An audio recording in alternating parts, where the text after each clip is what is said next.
네, 반갑습니다. 지난 시간에 이어서 우리 독일 편의 마틴 루터 기독교 개혁, 지난 시간에 말씀드린 대로 종교 개혁이라는 용어는 1930년대에 일본에서 유학하고 온 우리 선배 목사님들이 일본 용어를 써서 이제 그런 것이고, 종교 개혁이란 말은 세계적으로 더 이상 쓰지 않습니다.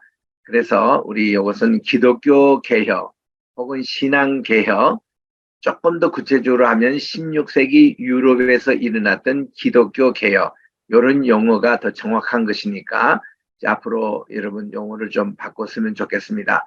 역시 우리 개혁의 핵심이 이제 마틴 루터부터 시작됐기 때문에 1517년 10월 31일 그날이 어떤 날인고 하니, 우리 작년에 한국에 이태원 참사 있었던 바로 그 할로윈데이 축제였죠. 그 애가 열릴 때입니다. 이 할로윈이라는 이 축제는 이 셀틱스 쪽에서 시작된 거였죠. 영국의 본래 시작이 그 셀틱스 쪽의 시작입니다. 거기서 내려왔던 미신이 바로 이 할로윈이었고, 훗날 캐토릭이 11월 1일을 All Saints Day, 그러니까 제 성인 날이라고 해서, 그 캐토릭에서는 성경에 없는 성인 제도가 있어요. 처음에 복자 제도를 하고, 복자가 이제 성인이 됩니다. 성인이 되면은 특권이 뭔가니, 이 성인의 이름으로 기도할 수 있어요. 또 성인의 날을 이렇게 축제로 1년에 하루 정해서 합니다. 그러다 보니까 그 이제 사람 앞에 세인트라고 이 S가 대문자를 써요. 세인트. 근데 우리 성경에는 우리 온 성도가 세인트거든요. 온 성도. 그 소문자 세인트입니다. 그리고 성경에서는 대문자 세인트는 이건 하나님에게만 쓰는 용어입니다. 그거를 우리 가톨릭에서는 인간에게 붙여서 성인이라고 그렇게 추앙을 하는 것은 비성경적입니다. 그래서 뭐 성 어거스틴이다, 성 토마스다, 뭐 성 칼빈이다, 이거 전부 다 잘못된 용어입니다. 성도지 무슨 그게 뭐 성인이 아니거든요. 그런데 11월 1일 날 모든 성인들이 다 부활해가지고 그날 파티한대요. 그래서 이거 All Saints Day라고 그럽니다. 모든 성인이 이날 이제 뭐 축제 벌어지는 날, 전야제가 바로 할로윈 데이라고 그렇게 얘기합니다. 여러분, 할로우라는 것은 얼마나 좋은 말입니까? 주기도문에도 보면 Our Father which art in heaven, hallowed be thy name이라고 그러잖아요. 우리 하늘에 계신 우리 아버지여 하고는 첫 번 것이 주님의 이름이 거룩히 여김을 받으시옵소서 할 때, 그때 말하는 게 hallowed be thy name이라는 말입니다. 거기서 이제 할로윈이라고 나온 것이 이제 바로 제 성인의 전야제, 그 축제의 전야제 밤에 이제 트릭 앤 트릿이라고 애들이 이제 동네 집집마다 다니면서 해꾸질 하는 거죠. 해꾸질 해서, 이게 해꾸질 당신들이 당하지 않으면 캔들을 내놔라, 또 초콜릿을 내놔라, 또 이렇게 돈을 내놔라, 이런 식으로 애들의 그 어떤 놀이를 이렇게 번졌던 것이 할로윈 축제 아니겠습니까? 그래서 이게 이제 과도하게 변해가지고 지금 할로윈 축제는 어떻게 변한 거니, 사탄교가 있어요. 세계 뭐 장로교, 감리교, 무슨 오순절 이런 교단 같이 사탄교가 엄연히 있습니다. 이 사탄교 출범이 10월 31일이에요. 우리가 지금 마틴 루터가 그거 꼴 보기 싫어가지고 그날 개혁 기치를 했던 그날인데, 이 할로윈 데이를. 그래서 이런 날인데 작년에 이태원에서 우리나라에 참사가 벌여서 많은 분들이 희생을 당했습니다. 참 안 된 일이죠. 그런데 이제 그날부로 우리나라에 할로윈이라는 문화가 불이 꺼졌습니다. 그래서 10월 29일 날 그때 사건이 일어나고 30일, 31일 정말 그 진짜 할로윈 데이는 완전히 우리나라의 추모 분위기로 바뀌어져 가지고 더 이상 이렇게 할로윈의 그런 나쁜 축제가 우리나라에 이제 그 앞으로도 계속 이렇게 좀 잠식될 것 같습니다. 이태원 참사 때문에. 자, 이런 그날에 이 마틴 루터가 이 개혁을 이제 시작을 했거든요. 그게 이제 위텐버그 대학교입니다. 자기가 여기서 신학부의 교수로 있었습니다. 갈라디아서를 강의하고 시편을 강의했던 이 대학 청문회 이것을 이제 강의문을 걸어서 이제 시작했던 거거든요. 옆에 있는 이 두 사진은 다 그분의 젊었을 때입니다. 아우구스투스 거기 수도원에 수도사로 있을 때의 교수로 있을 때의 사진입니다. 마틴 루터는 1483년에 출생해서 1546년에 돌아가셨으니 63세의 일기로 그분은 돌아가신 분인데, 참 이분은 이렇게 그 1517년 95개 논제를 제시함으로써 당시 면죄부를 대량 판매했던 바로 그 캐토릭과 맞서는 내용입니다.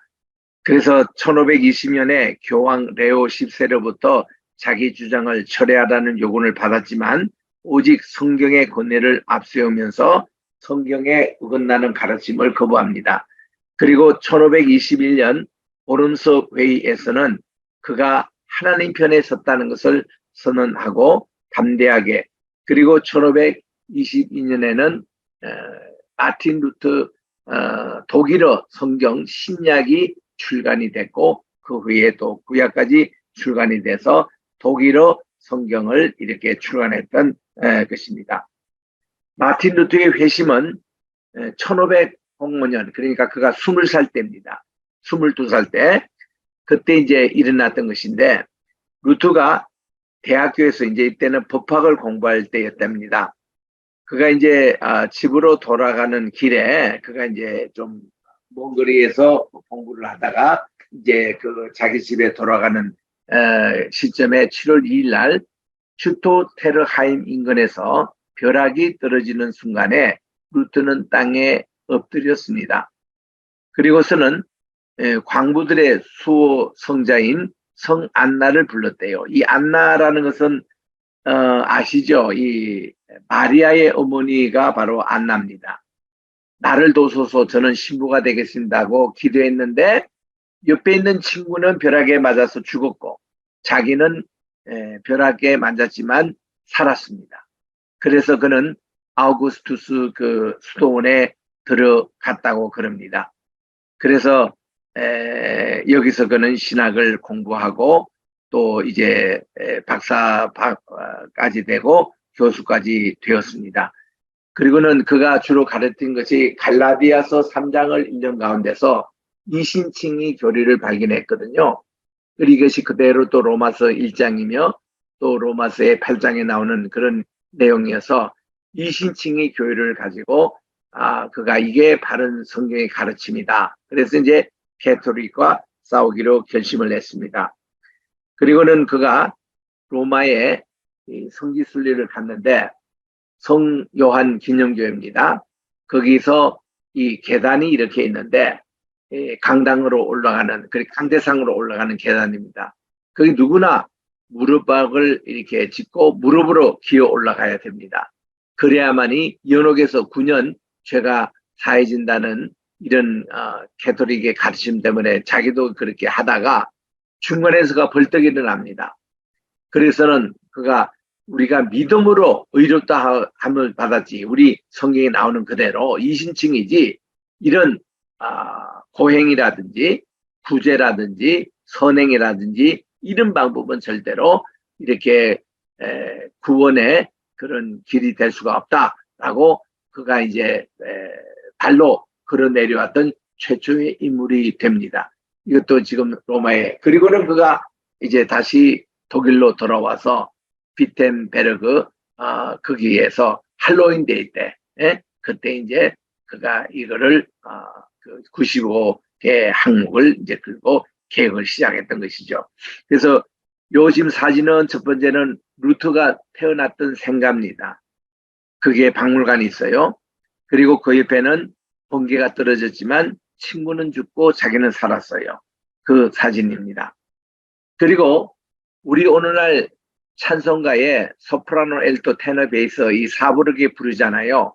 이것이 루터가 시작을 했습니다. 루터가 이렇게 이제 37편의 찬송가를 이제 그 발표를 했는데 그 중에 대표적인 찬송가가 585장 이 찬송입니다. 내 주는 강한 성이요 방패가 되시니 큰 환난에서 우리를 구하여 내시리로다. 이 찬송 1529년도에 발표를 하고 그 후에 계속 37권의 찬송을 지음으로 오늘날 4부 이 찬송이 완성이 된 겁니다. 이걸 가지고 또 발전시킨 분이 바하가 이거를 발전시키고 핸델이 발전시키고 그리고 이제 모차르트, 베토벤 이런 분들이 이런 이제 성가를 발표해서 오늘날 우리 형태의 찬송가를 완성했죠. 그 전에 캐톨릭에서는 찬팅을 했습니다. 찬팅.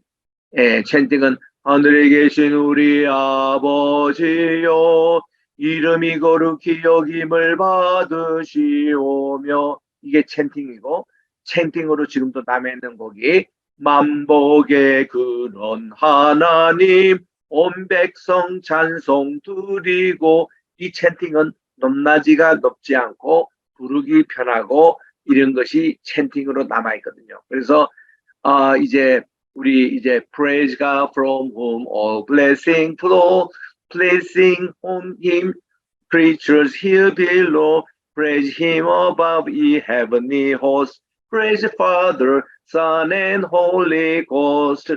이게 찬팅의 그런 찬송이에요.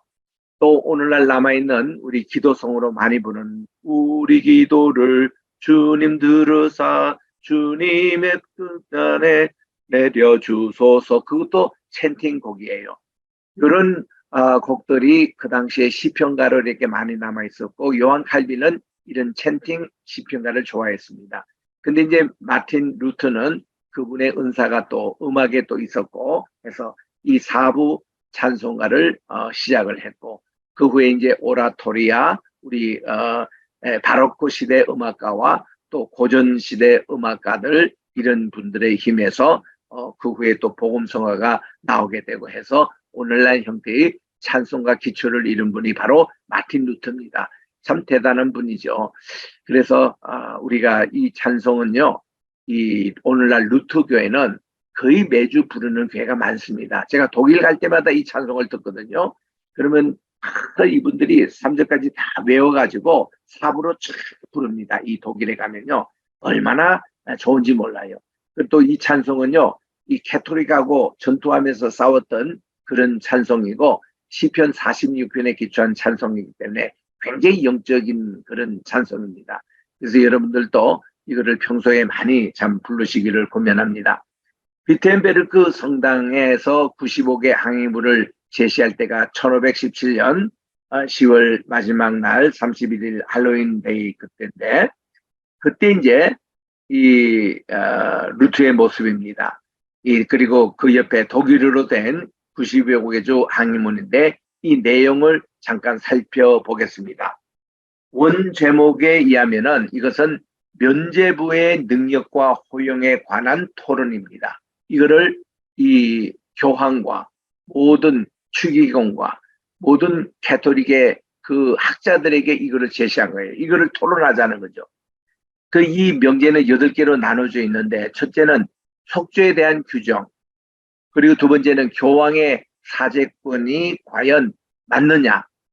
그러니까 이게 그 교황은 말하는 것이 전부 다 성경의 권위와 같고 그게 맞느냐 이거죠. 그리고 교회법이 부과한 속죄에 관한 내용들을 언급하면서 연옥 영혼에 대한 구원 문제도 제기합니다. 그 다음 면죄와 참회 그리고 사죄 문제도 제기합니다. 면죄부의 구입과 면죄 시행의 남용 여기서 지적합니다. 그리고 면죄 설교와 복음 설교의 같이 비교를 하면서 교리의 보화 그리고 면죄부 판매 설교의 과정을 논합니다. 그리고 면죄부 남용에 따른 평신도의 산발적인 질문과 면죄 시행에 관한 공박을 합니다. 그리고 마지막으로 루터의 십자가 신학에 입각한 이 그리스도인의 진정한 생활을 언급하고 있습니다. 참 그냥 읽어도 읽어볼 만한 내용이에요. 그 당시 캐톨릭 신부로서 교황에게 감히 배돌면서 이런 95개 항의문을 낸 겁니다. 여기서 이제 루터가 얘기했던 것을 6가지로 요약을 한다면은, 첫째로 그분은 회개의 삶을 강조하고 오해 성사, 즉 사제들에게서 집행되는 고백과 속죄는 불필요하다는 것입니다. 두 번째는 면죄부, 그 당시 면죄부가 왜 필요했습니까? 이게 로마에서 성 베드로 성당을 짓는데 너무 엄청난 규모여서 돈이 모자랐습니다. 그래서 여기서 이제 면죄부 방면을 시작을 합니다. 면죄부 돈통 안에 동전이 딱 떨어지는 순간에 그 사람의 지은 죄가 이제 연옥도 이거 성경에 없는 내용인데, 연옥에서 죄가 9년 감한다, 이렇게 거짓말로 해가지고 이거를 팔아먹는 겁니다. 심지어 돌아가신 아버지의 이름으로 동전을 떨어뜨려도 아버지의 죄가 연옥에서 9년 감해진다, 이렇게 하니까 얼마나 많은 사람들이 그걸 사서 하겠습니까? 이래서 이제 성 베드로 성당에 그 더 필요한 건축 자금을 그렇게 이제 도네이션 모은 거거든요. 이게 면죄부입니다. 이거는 죄책감을 결코 죄가할 수 없다. 교황 자신이라도 그와 같은 일을 할 수 없다. 하나님은 그 일을 자신의 수중에 보존하시고 이런 죄를 감해 주시고 용서해 주실 것은 하나님의 손에 달린 것이지 이런 면죄부 판매가 안 된다는 겁니다. 그 다음 면죄는 죄에 대한 처벌을 교황이 사면할 수 없다는 거예요. 그 사면권은 하나님만 할 수 있다는 겁니다.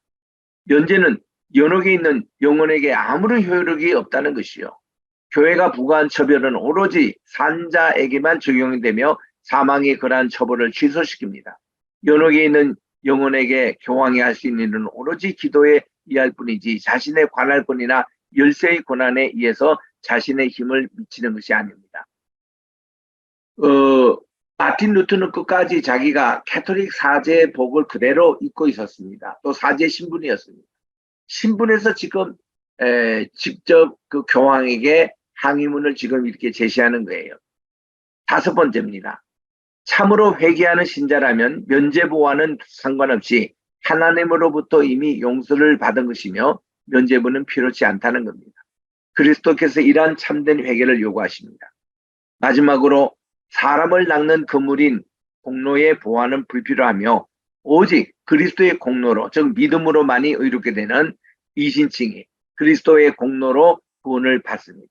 십자가를 외치고 하늘나라를 들어가기 위해서 많은 고난을 받아야 한다라는 것이 95개조 학문에 대한 마틴 루터의 답변이었습니다.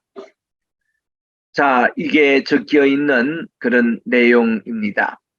그리고 매년 이런 비텐베르그 성당 앞에서 10월 30일에 행사를 하는데, 어느 해에는 한국의 루터교 그 청소년 학생들과 성도들이 가서 이렇게 또 했던 그 행사했던 사진이 바로 옆에 있습니다.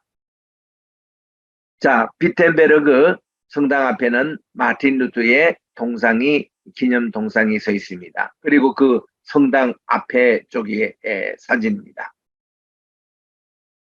여기에 바로 유럽 기독교 개혁에 탄생됐던 바로 비텐베르그 성당의 안과 밖의 모습입니다. 성경을 든 루터와 또 교회 개혁자들이 교황과 그 일당과 싸우고 있는 모습을 목판화에 그린 것입니다. 비텐베르그에 있습니다. 이제 우리 개혁에 같이 동참했던 멜랑크톤이라는 분이 있죠. 멜랑크톤의 집입니다. 이분이 또 요한 칼빈과 관계를 했고 루터와 밀접하게 일을 했던 분이죠. 예, 코브르크 성에서 그가 도피 생활을 했거든요. 마틴 루터가 숨어 지낸 골방이 여기 있습니다. 그의 광야 생활이었습니다. 매일 3시간씩 기도드렸던 장소기도 합니다. 코브르크 성, 거기도 한번 성지순례 할 만합니다. 또 빠질 수 없는 게 보름서 성당인데, 이게 이제 1521년 4월 16일 날 일어났던 곳인데, 여기는 그분을 기념하는 기독교 개혁 기념 공원이 여기 주변에 있습니다. 그는 이 보름스 이 의회에서, 이거는 이제 교황이 특별히 소집된 회의에서 루터는 죄인의 모습으로 섰습니다. 그때 그는 공언하기를 Hier stehe ich kann nicht anders. Gott helfe mir. 아멘. 이런 유명한 얘기를 했습니다. 제가 여기 서 있습니다. 저는 아무것도 할 수 없습니다. 하나님이여 저를 도와주십시오. 아멘. 이 유명한 말이 오름스 국회에서 신문을 당할 때에 했던 말로 유명합니다. 그 마틴 루터의 생애 가운데서 가장 유명하고 알려진 그런 곳이죠. 그러나 이 말은 오름스에서는 단호한 루터의 선언과 기도를 종합하여 선언적으로 표현한 말입니다. 그래서 이때부터 나온 것이 졸라라는 말이 나왔죠. 졸라, 오직 성경으로, 졸라 스크립추라. 그리고 오직 은혜로, 졸라 구라시아. 오직 믿음으로, 졸라 피데이. 그리고 졸루스 크리스투스, 오직 그리스도만으로. 그리고 졸라 에클레시아, 오직 교회만으로. 이렇게 해서 5개 이런 신앙 고백의 그 근거가 이제 보름스 이 선언에서부터 시작됐다고 그렇게 나옵니다. 여기 이제 보름스 교회 주변에 있는 마틴 루터 기념 공원입니다. 그리고 여기서 의회에서 그가 강하게 하나님만 저를 도와주십시오 하고 외쳤던 마틴 루터의 모습을 봅니다. 정말 성신 충만한 그런 모습이었습니다. 그리고 또 가해된 추경 앞에서 신문을 받습니다. 끝까지 교황청은 이 루터를 이렇게 회유하기 위해서 별별 수단을 다 쓰는데, 그 중에 자기 관할의 최고였던 가해튼 추기경의 신문을 받는데, 여기서도 루터는 당당하게 하나님의 말씀, 오직 졸라 스크립추라, 이거를 그는 전했다고 합니다. 루터의 그런 이제 은적지, 이런 성이며, 또 그가 이제 강의했고 수도했던 이런 곳들, 1522년 9월 달에 신약 성경이 마칩니다. 루터는 이것을 번역을 다 해가지고, 그 당시에 구텐베르그 인쇄술이 1455년에 발견됐잖아요. 그래서 그걸 통해 가지고, 그 당시는 그 전까지는 라틴어 성경만 주로 구텐베르그 출판했는데, 루터 때 와서 이제 독일어로 그를 출판이 돼서 전국으로 이렇게 번졌습니다. 신약이 출간되고 나서 몇 년 후에 구약까지 출간이 됐어요. 그래서 이 구약은, 이 신약은 이 루터가 직접 번역한 겁니다. 근데 구약은 전체가 번역된 게 아니고 라틴어에 기초해서 그가 이렇게 번역했다고 알려지고 있습니다. 요게 이제 이 성경인데, 이것이 이제 구텐베르그 인쇄술 덕분에 속히 이렇게 독일 사회에 이렇게 번져나게 됐고, 금방 또 유럽까지 전체가 퍼지게 됐습니다. 이러한 역사는 성경을 축자 연금설 등의 경정적 해석에서 벗어나 사회학, 수사학, 사본들과의 비교 연구 역사 등 이 학문적인 방법을 이용해서 객관적으로 이해하려는 성경 비평이 태동하는 걸음이 되기도 했다고 이렇게 평가를 하고 있습니다. 그래서 이제 신구약이 다 이렇게 번역이 됐어요. 그래서 이거를 루터 비벨이라고 그럽니다. 루터 성경이라고 그래요. 히브리어, 고인의 그리스에 온 구약 성경과 신약 성경을 이게 독일어로 번역하는데, 혼자 힘으로는 신약은 다 번역했고, 구약 성경은 카스파르 아킬라라는 이게 이제 헬라어 성경이 있어요. 그리고 그거를 라틴어로 번역한, 여기에 전문가들로부터 조언을 받고 구약은 번역했다고 그럽니다. 42세의 루터는 16살 연하인 수녀와 결혼을 합니다. 이 수녀는 카타리나 폰 오라라고 그렇게 합니다. 루터는 자신의 결혼 목적이 늙은 아버지에게 자손을 안겨주기 위함이고, 또한 결혼을 머뭇거리는 사람들에게 자신의 설교를 몸소 실천하면서 본보기 위한 것이라고 합니다. 그래서 그는 6월 13일 날 이제 그 결혼한데 1525년 이렇게 함으로 그 당시에 신부들은 결혼을 못하게 돼 있거든요. 그런데 그는 결혼을 함으로 캐톨릭 신부로서 사실 파기죠. 그런데도 불구하고 캐톨릭에서는 이 루터를 사제직으로 파문한 적은 없습니다. 그래서 그가 이제 이렇게 결혼을 하는데 물론 결혼 생활이 원만한 것은 아니었습니다. 이게 이제 폰 보라가 너무 고통을 당하는 우리 마틴 루터 남편을 향해서 때로는 저항도 해보고 반대도 해보고 했지만 마틴 루터는 그 모든 것을 역경을 이겨내고 갑니다. 자기가 이제 성경 번역을 이렇게 하고 있는데 이게 폰 보라가 와서 좀 방해를 했던 모양이죠. 그러니까 자기가 가지고 있던 것을 잉크를 집어 던지는데 그 집어들서 자국이 있는 모습을 여러분들이 가서 이제 보시게 됩니다. 이 독일에 거기 가면은 그 마틴 루터의 성경 번역한 생가에 가보면 그게 흔적이 나와 있어요. 이제 그런 이제 에피소드 있습니다. 우리 이제 마틴 루터 얘기는 끝났고 이제 그의 영향하에 이제 그 유명한 독일의 신앙 고백문 하이델베르그 요리문답이 1563년도에 나왔습니다. 이 요리문답은 웨스트민스터 신앙 요리문답 나온 것보다도 훨씬 앞선 한 60년 이상 앞선 그런 신앙 고백인데 굉장히 잘 됐습니다. 이것은 칼빈주의 이 교리를 가르치기 위해서 문답식으로 작성된 기독교의 신앙 고백인데 웨스트민스터 신앙 고백과 더불어 칼빈주의 전통을 따르는 기독교에 영향을 끼치는 고백입니다. 이거와 또 도르트 신앙 고백과 이렇게 웨스트민스터 3대 우리 신앙 고백으로 얘기할 정도입니다. 이것은 1563년경에 16세기 독일의 선제 후령인 팔스에서 교회 개혁이 진행되면서 이 팔스를 다스리던 프리드리히 3세는 성경 본문에 기반한 신앙 고백을 작성하기 위해서 위원회를 조직합니다. 그 중에서 대표적인 우르시누스 이분이 주된 역할을 맡았다고 그래요. 그래서 1563년도에 그 팔스의 수도였던 하이델베르크에서 열린 총회에서 이 요리문답이 채택이 돼서 오늘에 이르고 있습니다. 그리고 그 훗날 도르트 총회가 네덜란드에 있었잖아요. 1618년에서 16절.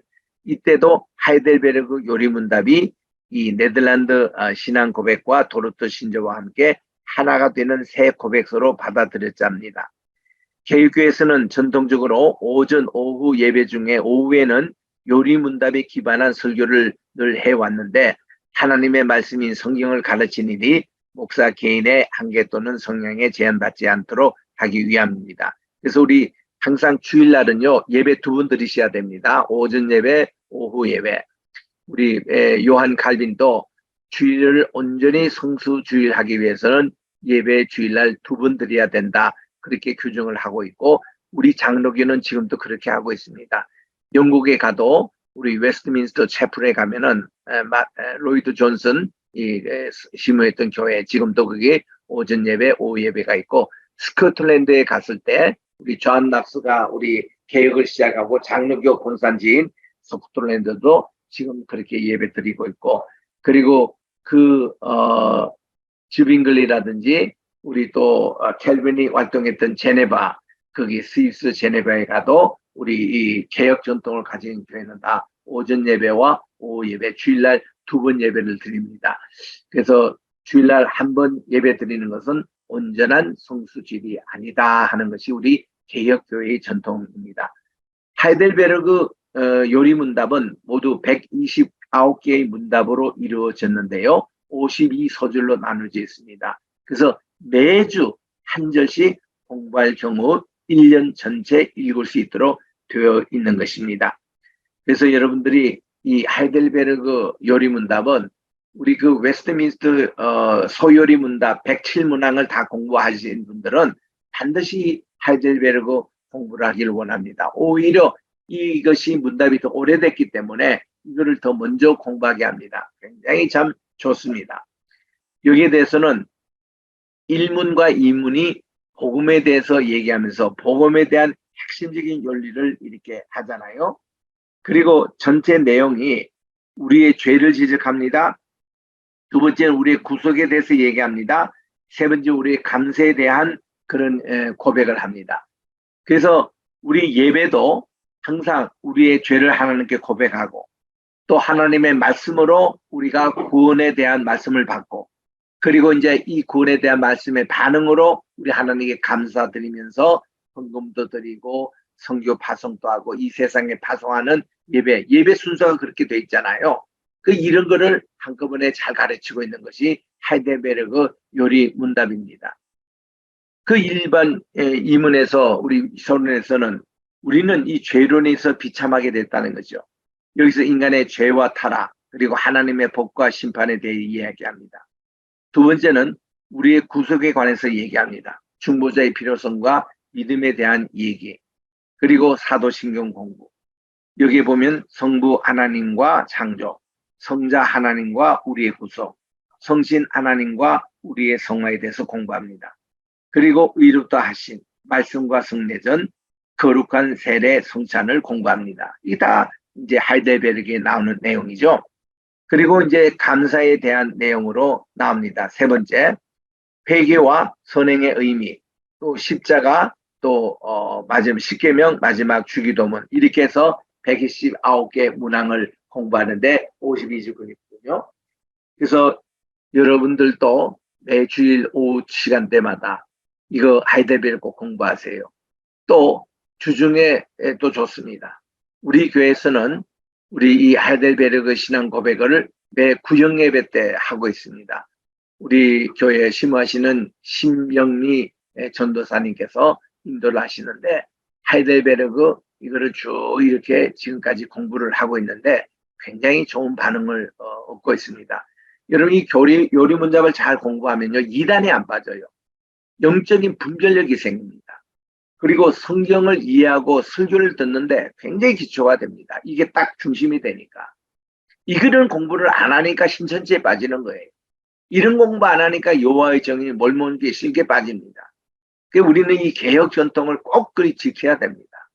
그래서 저도 이거를 이제 볼리비아에 갔을 때 선교지에서 이거를 직접 가르쳤고 이거를 이제 꼭 하게 하는데 볼리비아 우리 장로교회 따로 이게 장로교회가 있어요. 잘 지금 되고 있어요.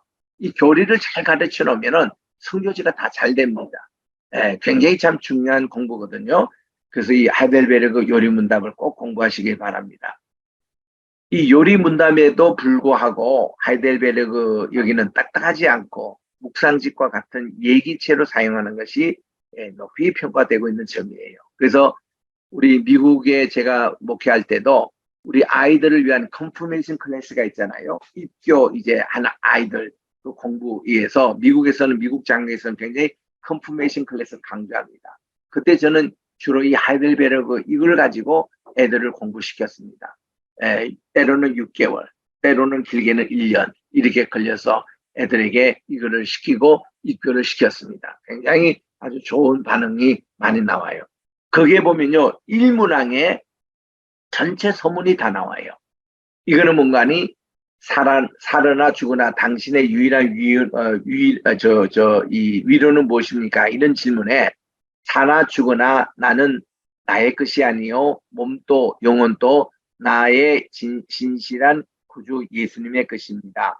그리고 그리스도께서는 그분의 보혈로 나의 모든 죄값을 완전히 치르고 저를 마귀의 모든 권세에서 해방하셨습니다. 또한 하늘에 계신 나의 아버지의 뜻이 아니면 머리털 하나도 땅에 떨어지지 않도록 나를 보호하시며 참으로 모든 것이 합력하여 나의 구원을 이루어 주십니다.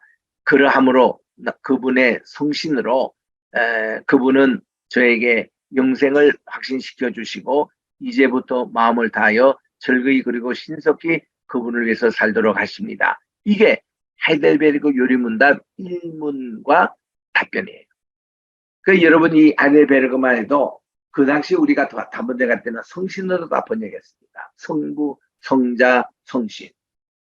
어떤 사람이 댓글에 말이죠. 제가 자꾸 성신을 얘기했더니 성신 얘기하는 것이 과연 기독교입니까? 하고 그렇게 질문하는 사람도 있어요.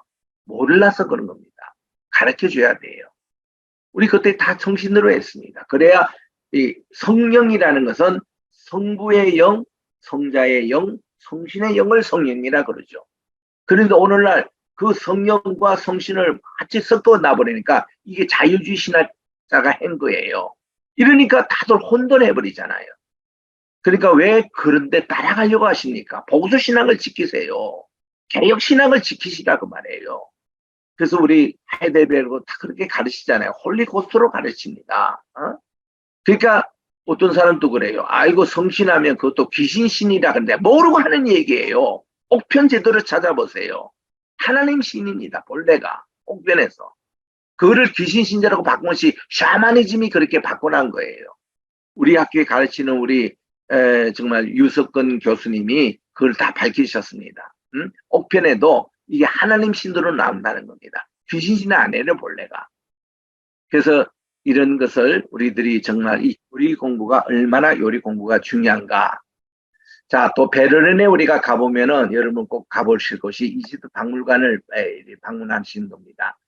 거기 가보면은 네페르티티의 아켄나탄과 네페르티티 그 모양이 여기 독일에서 이집트 거 훔쳐가지고 여기 갖다 놓은 거예요. 그래서 카이로 박물관은 가보면 모조품이 그걸 걸려 있고 진품은 여기 베를린 박물관에 가셔야 됩니다. 그 옛날에 그런 세계 열강들이 이런 이집트 것도 뺏어가고 무슨 마야 문명도 뺏어가서 다 자기 걸로 이렇게 전시하는데 전쟁에서 빼앗은 것이라서 반환도 못하고 다 그런 거 아닙니까? 우리나라도 이 규장각에 대한 그런 모든 것이 프랑스가 갖고 있어요. 그래서 서울대학에서 규장각이라고 만들어 놓고는 진품을 프랑스에 가서 20년 빌려다가 지금 갖다 놓고 있습니다. 20년에 그거 반납해야 돼요. 그러니까 이게 석국이라든지 전쟁에서 패하면은 이런 수모를 당합니다. 우리나라 역사의 진품 대부분 어디가 있다고요? 일본에 가 있습니다.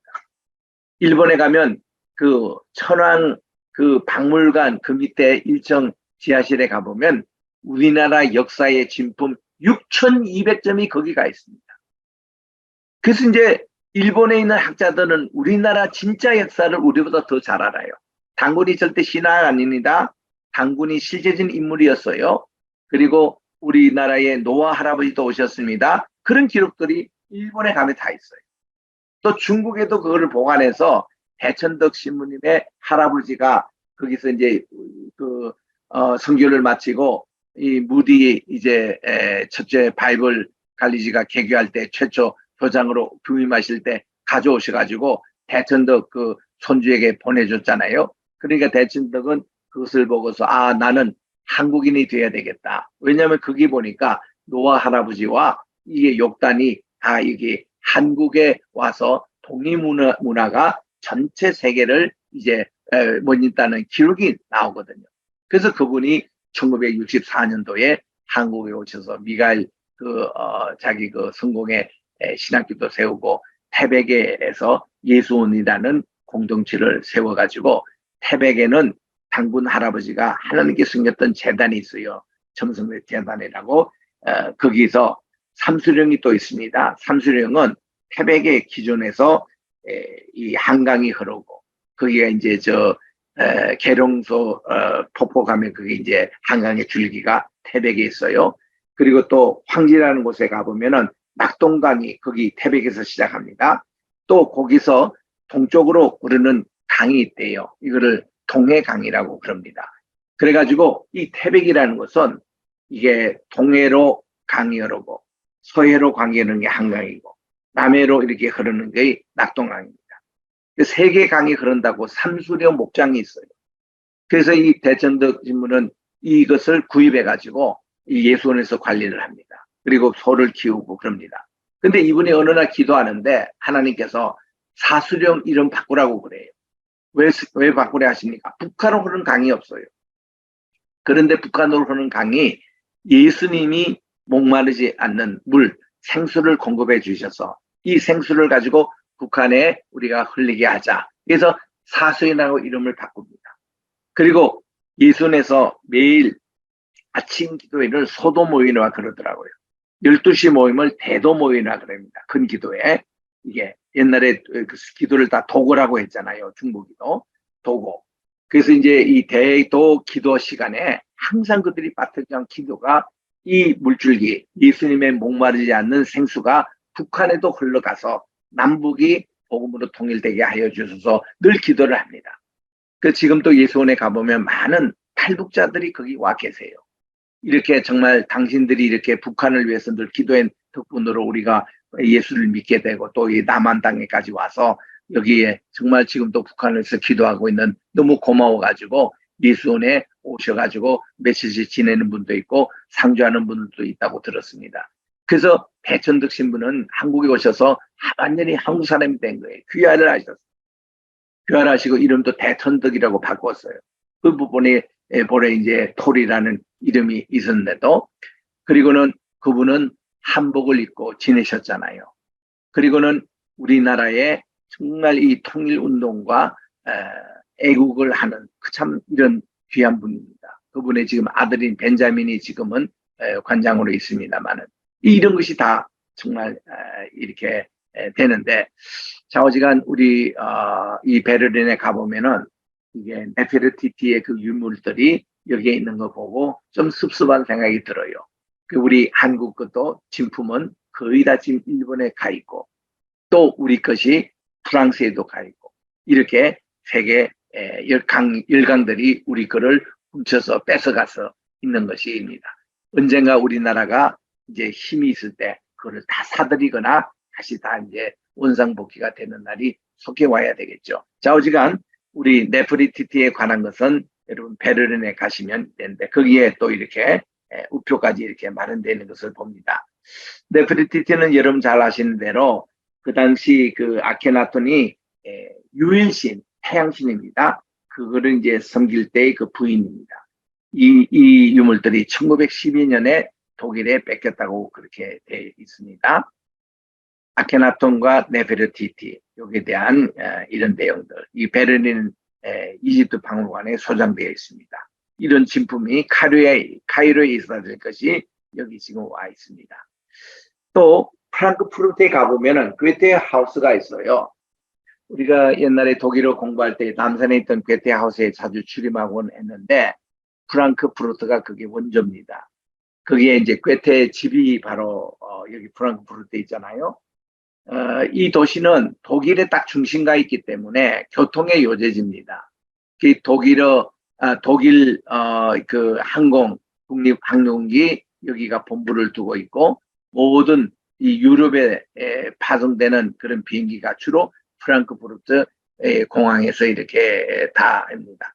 거기 이제 조금만 가면 괴테 하우스가 이 괴테의 생가가 있고 박물관이 있습니다. 우리 괴테 하면은 독일의 고전주의 성향의 작가, 바이메르 대공국의 재상 제도까지 지냈던 분으로 참 부유했던 분입니다. 서재나 부엌, 손님 접대방 등 볼거리가 참 많습니다.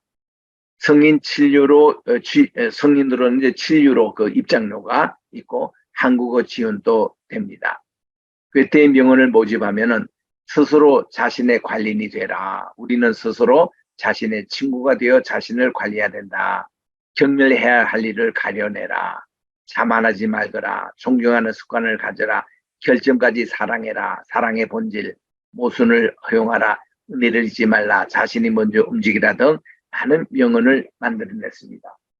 또 프랑크푸르트에 가면은 유대 박물관이 있을 만큼 유대인들이 많이 살아요. 900년 된 프랑크푸르트시의 유대인 역사 또 문화를 잘 수집하고 보존 전달하고 있습니다. 상슬 전시장에도 가보면은 볼 게 많습니다.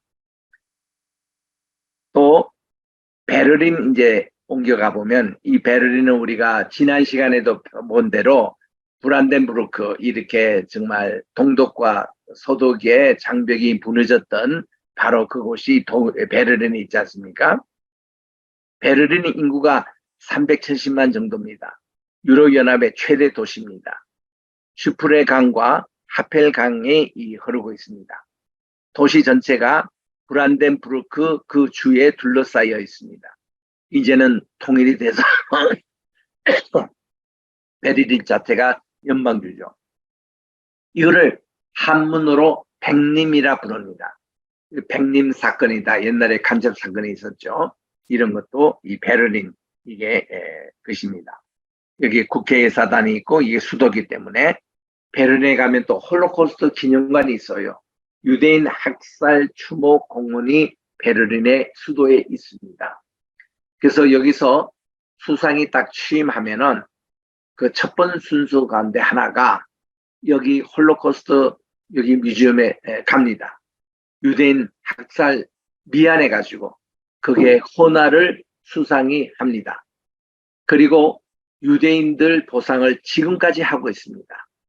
옛날에 많은 벤즈 이거를 유대인들에게 뭐 수천 대 이렇게 공급한 적도 있고 또 유대인들이 요구하면은 이 마르크 돈을 엄청나게 또 주기도 하고 지금까지 보상을 하고 있습니다.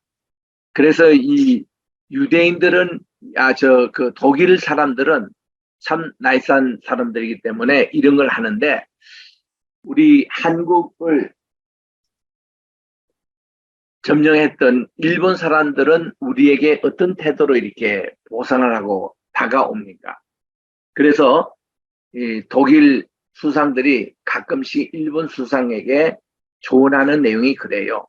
당신들이 조선 사람들을 그렇게 학살했고 못되게 했던 것은 솔직하게 인정하고 그에 대해서 배상도 하고 그렇게 해라 충고를 합니다. 심지어 퇴근에 퇴임했던 메르켈도 그 아베 수상에게 그를 건의했어요. 당신이 그 동경 대지진 1921년에 동경에 큰 지진이 났을 때에 어떻게 했습니까? 일본 사람들이.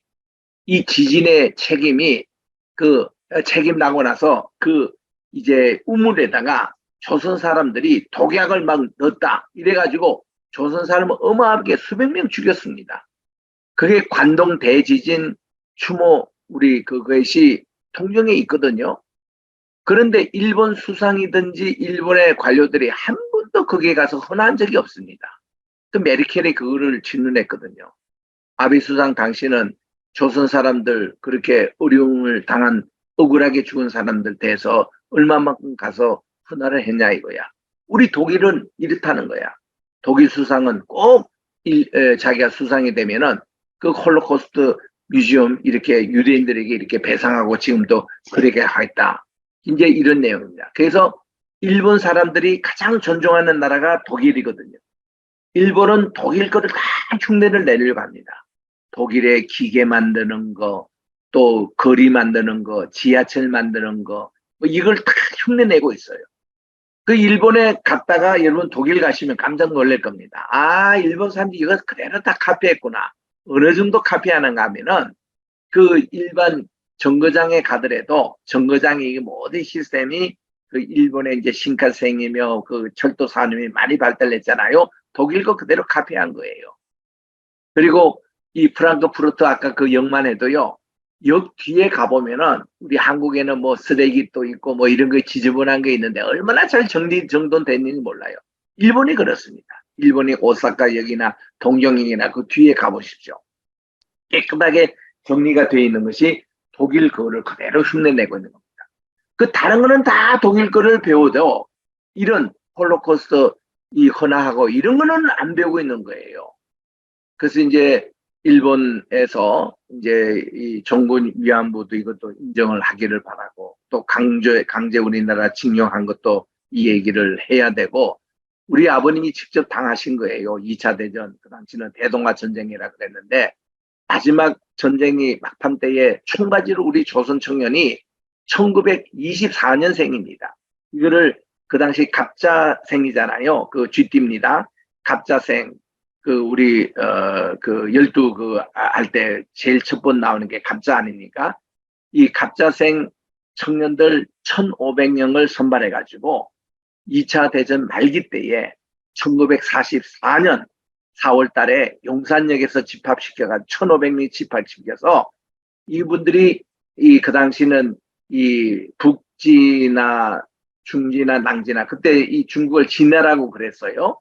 그래서 이제 북경, 중경, 남경, 홍콩 거쳐서 1년 반 동안 2차 대전 가장 어려울 때에 일본이 망할 그때에 총바지 역할을 한 것이 한국 조선 청년들이었어요. 그때 아버님이 1,500명의 그 용산역에서 끌려가가지고는 전쟁을 그 마지막 치렀는데 마지막 몇 사람이 살았는지 아세요? 2사람만 살았습니다.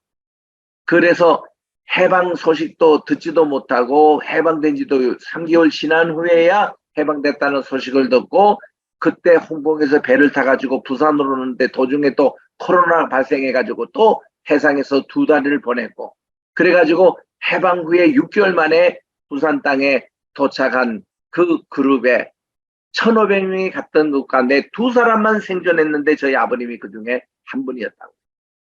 그래서 아버님은 종군 위안부 다 그 생존 그 사람들 목격을 다 하셨고 또 옛날 일본이 어떻게 망했다는 거 직접 다 어떤 아주 그 증인자로 계셨습니다.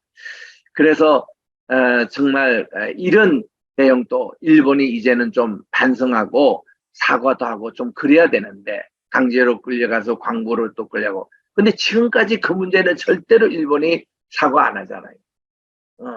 독도가 그동안 일본 땅이라고 그렇게 했다가 그거 요즘 겨우 이제 양보하는 수준 이르렀고 그러기 때문에 우리는 뭐 요즘 민주당에서 열심히 싸우고 있는 뭐 저기 이렇게 해양 오염된 그런 방사성 그거 먹지 말자 그런 것만 하지 말고 좀 역사를 바로잡는 여기에 좀 이렇게 전투를 하면 좋겠어요.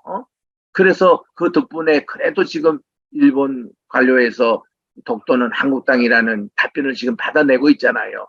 그런 어떤 방법으로 우리가 이제 하나씩 하나씩 좀 되찾아야 된다. 이게 이제 독일 가면 참 느낄 수 있는 내용입니다. 아까도 우리 하이델베르그 신앙 고백이 나왔습니다만은 저는 이게 여기 가면 옛날에 팔스의 공화국의 그 수도였습니다. 하이델베르그. 우리 독일 가면 꼭 제가 가보게 되는데 정말 이 자연 광경과 보존적인 것이 많이 있습니다. 옆에는 올드 브리지 이제 그것이 나와 있고 그게 옛날 캐슬 바로 밑에 있는 브리지입니다. 요 옆에는 보테닉 가든이 나오는데 이것이 하이델베르그 유니버시티 안에 소속되어 있는 것입니다. 여기 올드 캐슬이 제일 유명해요. 중세 시대 때 세워진 겁니다. 그리고 그 옆에 또 대학이 있습니다. 하이델베르그 대학이 있습니다. 참 아름다운 곳에 위치하고 있죠. 이게 이제 대학의 전경의 모습입니다. 참 이런 데 가면 저절로 공부하고 싶은 그런 곳인데 거기서 내려다 보면은 라인강의 지류인 네카르 강이 흐르고 있습니다. 그 주변에 얼마나 아름다운지 이게 이제 독일 하이델베르그의 모습입니다. 우리가 잘 알려진 롤러라이 언덕이다. 우리는 한국말로 로렐라이 이렇게 되는데 현지 발음은 롤러라이입니다. 이 언덕은 라인 강변에 있는 것으로 이렇게 해발 한 120m의 높이에 있는 것으로 요즘 여기 보면은 나일강이 이렇게 흐르는 지역이 나와요.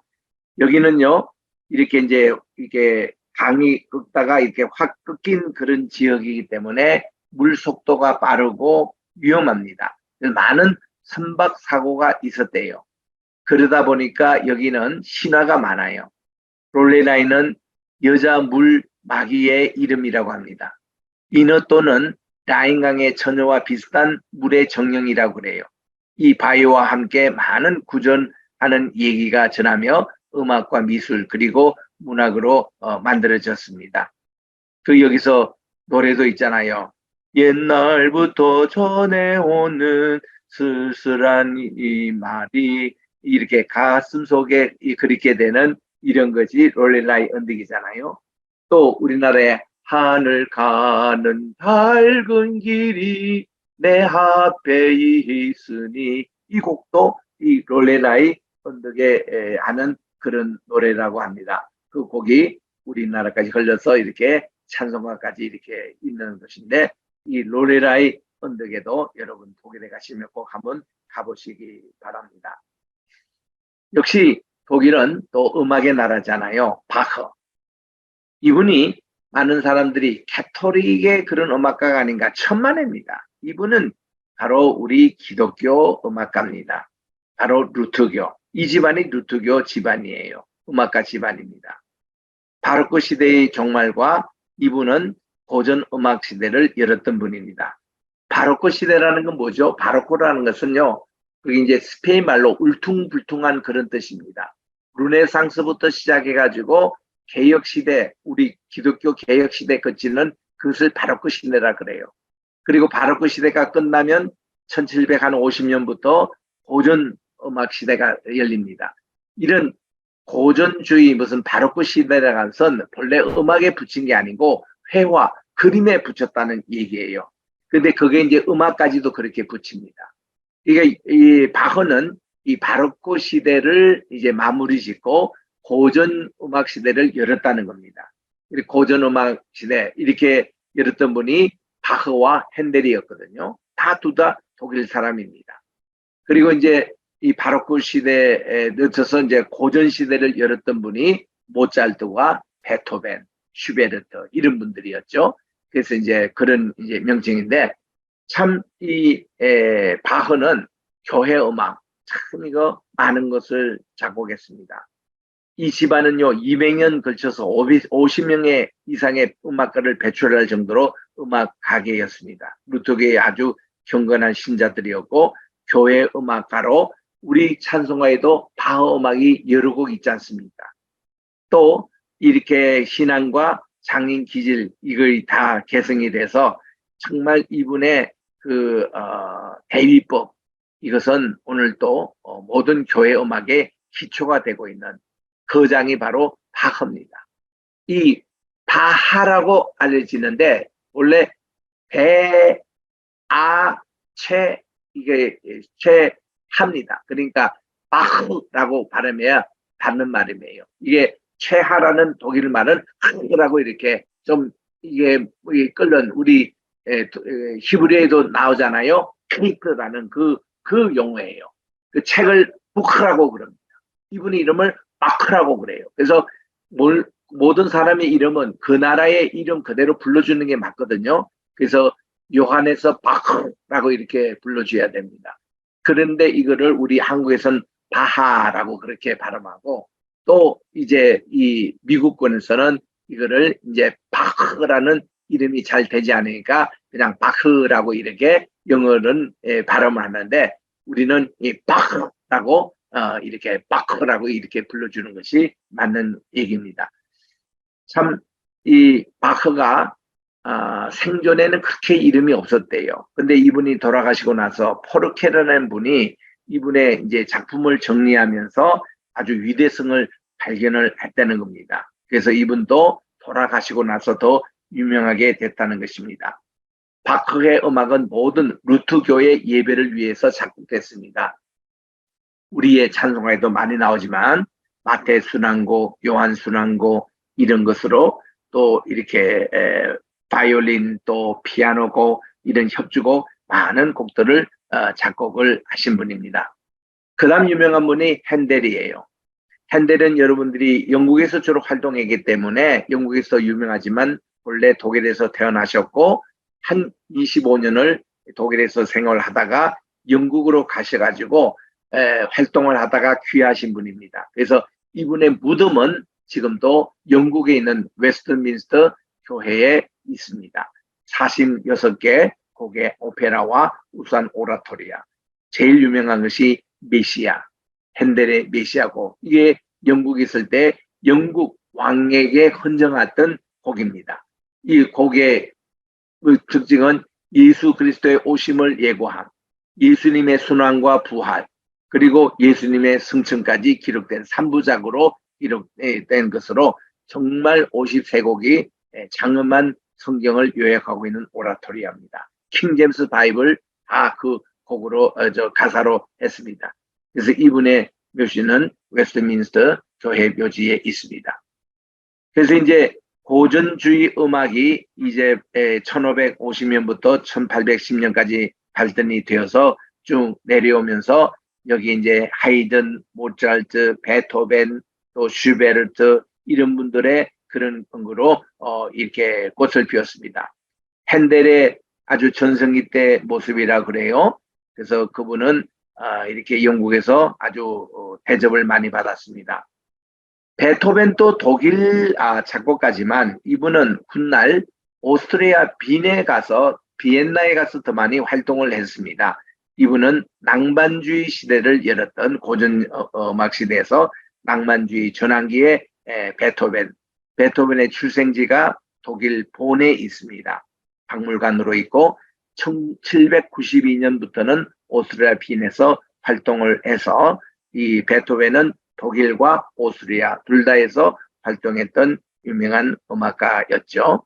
베토벤의 그 묘지가 독일에 있지 않고 비엔나에 있습니다. 핸델의 묘지가 독일에 있지 않고 그 영국 웨스트민스터 거기에 있듯이 우리 보네프 얘기 이렇게 나옵니다만은 요거는 다음 시간에 계속 또 하겠습니다. 독일 얘기가 아직도 좀 많이 남아 있는데 다음 시간에 이것을 하고 혹시 여러분 질문 있으면은 하시기를 바랍니다.